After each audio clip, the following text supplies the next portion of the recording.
So guy, here I have the power supply. This is the transformer I'm using for you. It is a 0.5 ampere transformer, 12 volts, with the power supply, rectifiers. You can see rectifiers, the diode and everything. This is a rectified power supply. So this is a regulator. I have it here, voltage regulator, 12 volt voltage regulator. So from the regulator it goes to the relay. Here's the relay. The relay is to switch between the light, the NEPA, the mains and the battery. So for this I'm using this 9 volt battery. This is what I have for, but for your project we'll be using the normal 6 volt chargeable battery.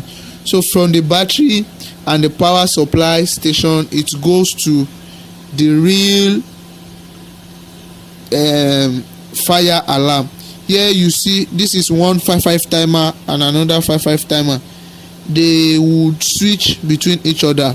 So when there is fire, this is the thermistor here, down here.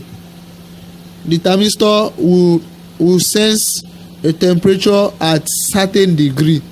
Once the temperature is met, the alarm comes off. This is the buzzer I'm using for you. So you see as it works now. So I'm putting light to the thermistor. So can you see, once the temperature is met, the alarm comes up. So assuming during that time the NEPA goes off, it works on the battery now. It's working on the battery. Assuming NEPA comes up, this is the switch. This is the switch I'm using for the NEPA.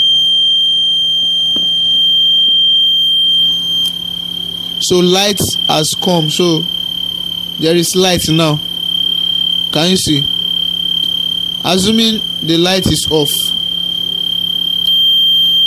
it's going to work on the battery.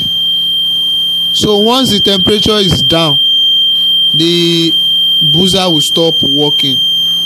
Once the temperature of the thermistor is down, the buzzer will stop working. So the temperature of the thermistor is lower now, so everything has stopped. So once there is higher temperature, the buzzer will come up again, and during the alarm, if there is failure in power supply, the battery will surely continue the work. So there is power supply now. So assuming